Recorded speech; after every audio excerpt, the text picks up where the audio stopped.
அனைவருக்கும் வணக்கம். சற்று முன்பு தமிழக அரசு இன்று வெளியிட்டுள்ள 16 முக்கியமான அறிவிப்புகள் என்னென்ன என்பதை பற்றி தான் நம்ம இந்த வீடியோவில் டீட்டெயிலாக பார்க்க போகிறோம். ஸோ முடிந்த அளவுக்கு இந்த வீடியோவை ஸ்கிப் பண்ணாமல் முழுமையாக பாருங்கள். இந்த வீடியோக்குள்ளே போகிறதுக்கு முன்னாடி இந்த வீடியோக்கு ஒரு லைக் பட்டனை ப்ரெஸ் பண்ணிடுங்க. நீங்கள் இது வரைக்கும் என்னோட சேனலை சப்ஸ்கிரைப் பண்ணாமல் இருந்தீங்கன்னா மறக்காமல் சப்ஸ்கிரைப் பண்ணிக்கோங்க. கூடவே அந்த பெல் சிம்லையும் மறக்காமல் கிளிக் பண்ணிக்கோங்க.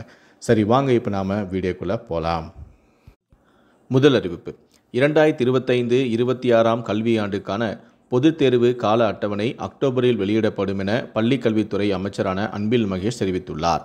2025-26 கல்வியாண்டுக்கான காலாண்டு அரையாண்டு தேர்வு அட்டவணை வெளியிடப்பட்டுள்ளது. 1 முதல் 12ஆம் வகுப்புக்கு செப்டம்பர் 18 தொடங்கி 26ஆம் தேதியில் காலாண்டு தேர்வு முடிவடைகிறது. செப்டம்பர் 27 முதல் செப்டம்பர் 30ஆம் தேதி வரை காலாண்டு விடுமுறை அறிவிக்கப்பட்டும் உள்ளது. டிசம்பர் 15ஆம் தேதி அரையாண்டு தேர்வு தொடங்கி 23ஆம் தேதியுடன் நிறைவடைகிறது. டிசம்பர் 24 முதல் ஜனவரி 1 வரை அரையாண்டு விடுமுறை அறிவிக்கப்பட்டுள்ளது. இரண்டாவது அறிவிப்பு: MBBS, PDS மருத்துவ படிப்புகளுக்கான தரவரிசை பட்டியல் வெளியிடப்பட்டது. மருத்துவ படிப்புகளுக்கான அரசு ஒதுக்கீடு இடங்களுக்கான தரவரிசை பட்டியலை அமைச்சர் மா. சுப்பிரமணியன் வெளியிட்டார். தமிழகத்தில் மருத்துவ படிப்புகளுக்கான முதல் கட்ட கலந்தாய்வு இன்று ஜூலை 30 தொடங்குகிறது. MBBS, PDS படிப்புகளுக்கு இதுவரை 72,743 மாணவ மாணவிகள் விண்ணப்பித்துள்ளனர். மூன்றாவது அறிவிப்பு: கிராம பகுதிகளில் தொழில் செய்பவர்கள் உரிமை பெறுவது கட்டாயம் என தமிழ்நாடு அரசு அரசாணையை வெளியிட்டுள்ளது. தேநீர் கடை உட்பட அனைத்து தொழில் செய்பவர்களுக்கும் இது பொருந்தும் எனவும் அறிவிக்கப்பட்டுள்ளது. நான்காவது அறிவிப்பு: தமிழகத்தில் இன்று முதல் ஆகஸ்ட் 3ஆம் தேதி வரை 6 நாட்களுக்கு ஓரிரு இடங்களில் மிதமான மழை பெய்ய வாய்ப்புள்ளது என வானிலை ஆய்வு மையம் தெரிவித்துள்ளது. இன்று தமிழகத்தில் ஓரிரு இடங்களில் இடி மின்னுடன் கூடிய லேசான முதல் மிதமான மழை பெய்யக்கூடும் எனவும் ஓரிரு இடங்களில் பலத்த தரைக்காற்றானது மணிக்கு 40 முதல் 50 கிலோமீட்டர் வேகத்தில் வீசக்கூடும் எனவும் தெரிவித்துள்ளது. ஐந்தாவது அறிவிப்பு: உங்களுடன் ஸ்டாலின் திட்ட முகாம்கள் மூலம் இதுவரை 12,65,000 மனுக்கள் பெறப்பட்டுள்ளது என்று தமிழ்நாடு அரசு தகவல் தெரிவித்தும் உள்ளது. உங்களுடன் ஸ்டாலின் திட்ட முகாம்கள் மூலமாக மகளிர் உரிமை தொகை கோரி இதுவரை 5,88,000 பெண்கள் விண்ணப்பித்தும் உள்ளனர். ஆறாவது அறிவிப்பு: மாற்றுத்திறனாளிகள் நலத்துறையில் முதல்வரின் அறிவிப்பை செயல்படுத்தும் விதமாக அரசாணை வெளியிடப்பட்டுள்ளது. இயற்கை மரணம், ஈமச்சடங்குகளுக்கு தரும் உதவித்தொகையானது 17,000 ரூபாயிலிருந்து 30,000 உயர்த்தப்பட்டுள்ளது. அதேபோல மாற்றுத்திறனாளி நல வாரிய உறுப்பினரின் மகள் திருமண உதவித்தொகையானது 2,000 ரூபாயிலிருந்து 5,000 உயர்த்தப்பட்டுள்ளது. ஏழாவது அறிவிப்பு: தமிழ்நாடு முழுவதும் 500 இடங்களில் சார்ஜிங் நிலையங்கள் அமைக்க பசுமை எரிசக்தி நிறுவனம் ஏற்பாடு செய்துள்ளது. மின்சார வாகனங்கள் பயன்பாட்டை ஊக்குவிக்கும் வகையில் 500 சார்ஜிங் நிலையங்களை அமைக்க முடிவும் செய்யப்பட்டுள்ளது. எட்டாவது அறிவிப்பு: தமிழகம் முழுவதும் உள்ள ஊரக உள்ளாட்சி அமைப்புகளில் தொழில் உரிமம் வழங்குவது தொடர்பாக விதிகளை உருவாக்கி அரசிதழ் வெளியிடப்பட்டுள்ளது.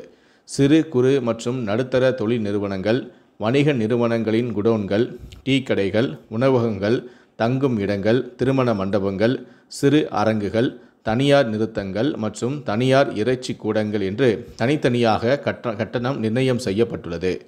சிறு குறு மற்றும் நடுத்தர தொழில் நிறுவனங்களின் முதலீட்டு தொகையின் அடிப்படையில் நகர்ப்புறங்களை ஒட்டியுள்ள ஊராட்சிகளில் 1,000 ரூபாய் முதல் 50,000 ரூபாய் வரையிலும், மற்ற ஊராட்சிகளில் 250 ரூபாய் முதல் 35,000 வரையும் கட்டணம் நிர்ணயம் செய்யப்பட்டுள்ளது.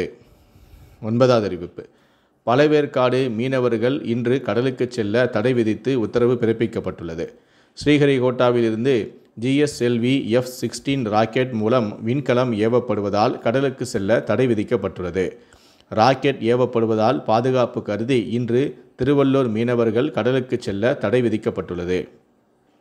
10வது அறிவிப்பு: தமிழகம் முழுவதும் அரசு மற்றும் அரசு உதவி பெறும் பள்ளிகளில் மாணவர்களுக்கான கலை திருவிழா போட்டிகள் ஆகஸ்ட் 4 முதல் நவம்பர் 28ஆம் தேதி வரை நடைபெற உள்ளது என பள்ளிக்கல்வித்துறை தெரிவித்துள்ளது. அதனைத் தொடர்ந்து குறுவட்ட அளவில் ஆகஸ்ட் 25 முதல் 29 வரையும், வட்டார அளவில் ஆகஸ்ட் 13 முதல் 17 வரையும், மாவட்ட அளவில் ஆகஸ்ட் 27 முதல் 31 வரையும், மாநில அளவில் நவம்பர் 24 முதல் 28 வரையும் போட்டிகள் நடைபெறும் எனவும், மாநில அளவிலான போட்டிகளில் வெற்றி பெறும் மாணவ மாணவிகளுக்கு கலையரசன், கலையரசி விருதுகள் வழங்கப்படும் எனவும், மேலும் தரவரிசையில் முதன்மை இடம் பெறும் 25 மாணவர்கள் வெளிநாடு கல்வி சுற்றுலாவுக்கு அழைத்து செல்லப்படுவார்கள் எனவும் கூறியுள்ளது. 11வது அறிவிப்பு. காயமடைந்து நோய்வாய்ப்பட்ட தெருநாய்க்களை கருணை கொலை செய்ய தமிழ்நாடு அரசு அனுமதி அளித்துள்ளது. தெருநாய்களால் ராபிஸ் உள்ளிட்ட நோய் பாதிப்புகள் ஏற்படும் நிலையில் கால்நடைத்துறை இந்த அரசாணையை வெளியிட்டுள்ளது. பதிவு செய்யப்பட்ட கால்நடை மருத்துவர்கள் மூலம் கருணை கொலை செய்யப்பட வேண்டும் எனவும், கருணை கொலை செய்யப்படும் தெருநாய்களை முறையாக அடக்கம் செய்ய வேண்டும் எனவும், கருணை கொலை செய்யப்படும் நாய்கள் குறித்து ஆவணங்கள் பராமரிக்கப்பட வேண்டும் எனவும் தெரிவிக்கப்பட்டுள்ளது. 12வது அறிவிப்பு. தமிழ்நாட்டில் பெரும் வரவேற்பை பெற்றுள்ள உங்களுடன் ஸ்டாலின் திட்டத்தைப் போலவே ஆகஸ்ட் 2ஆம் தேதி நலம் காக்கும் ஸ்டாலின் என்ற திட்டத்தை முதலமைச்சர் தொடங்கி வைக்கிறார் எனவும், இதுவரை தொடங்கப்பட்டுள்ள மருத்துவ திட்டங்களிலேயே இந்த திட்டம் மிக சிறப்பு வாய்ந்ததாக இருக்கும் எனவும், சென்னையில் மட்டும் 400 இடங்களில் திட்டமிடப்பட்டுள்ளது எனவும் அமைச்சரான மா. சுப்பிரமணியன் பேட்டியளித்திருக்கிறார். 13வது அறிவிப்பு. செப்டம்பர் 8 முதல் சென்னை எழும்பூரிலிருந்து மும்பை ரயிலில் 2ஆம் வகுப்பு பொது பெட்டிகள் 2 இணைத்து இயக்கப்பட உள்ளது. ஒரு 3வது ஏசி பெட்டி, ஒரு படுக்கை வசதி பெட்டிக்கு மாற்றாக 2 பொது பெட்டிகள் இணைத்து இயக்கப்படும் எனவும், செப்டம்பர் 5 முதல் சென்னை மும்பை ரயிலில் 2ஆம் வகுப்பு பொது பெட்டிகள் 2 இணைத்து இயக்கப்பட உள்ளது எனவும், செப்டம்பர் 6 முதல் சென்னை எழும்பூரிலிருந்து சேலம் செல்லும் ரயிலில் 2ஆம் வகுப்பு பொதுப்பெட்டி இணைத்து இயக்கப்பட உள்ளது எனவும் கூறப்பட்டுள்ளது. 14வது அறிவிப்பு. அரசு பள்ளி மாணவிகளுக்கு தற்காப்பு கலை பயிற்சி வழங்குவதற்காக 15,48,00,000 பள்ளி கல்வித்துறை ஒதுக்கீடு செய்துள்ளது. அரசு பள்ளி மாணவிகளுக்கு கராத்தே, ஜூடோ, சிலம்பம் உட்பட பல்வேறு பயிற்சிகள் வழங்கப்பட வேண்டும் எனவும், மாணவிகளுக்கு கையில் எளிதில் கிடைக்கக்கூடிய பென்சில், பேனா ஆகிய பொருட்களை கொண்டு தற்காத்து கொள்வது தொடர்பாக பயிற்சியில் கற்றுத்தர வேண்டும் எனவும் பள்ளி கல்வித்துறை உத்தரவிட்டுள்ளது. நடப்பு கல்வி ஆண்டுக்கான 2025-26 தற்காப்பு பயிற்சிக்காக 6,045 நடுநிலை பள்ளிகளுக்கு 7,25,00,000, 5,804 உயர்நிலை மேல்நிலை பள்ளிகளுக்கு 8,23,00,000 ஒதுக்கீடு செய்யப்பட்டுள்ளது. 15வது அறிவிப்பு. அரசு பள்ளிகளில் காலியாக உள்ள முதுநிலை பட்டதாரி ஆசிரியர் பணியிடங்கள் உடற்கல்வி இயக்குனர் நிலை 1 மற்றும் கணினி பயிற்றுனர் நிலை 1 ஆகிய பணியிடங்களை நிரப்புவதற்கான போட்டித் தேர்வு குறித்த அறிவிப்பு ஆசிரியர் தேர்வு வாரிய இணையதளத்தில் கடந்த 10ஆம் தேதி வெளியிடப்பட்டது. இந்த போட்டித் தேர்வுகள் செப்டம்பர் 28ஆம் தேதி நடத்தப்படும் என்றும் அறிவிக்கப்பட்டிருந்தது. இந்த நிலையில்தான் மேற்கண்ட தேர்வு நடக்கும் தேதியில் தமிழ்நாடு அரசு பணியாளர் தேர்வாணையம் நடத்தும் குரூப் 2 தேர்வு நடக்கும் என்று அறிவிக்கப்பட்டுள்ளது.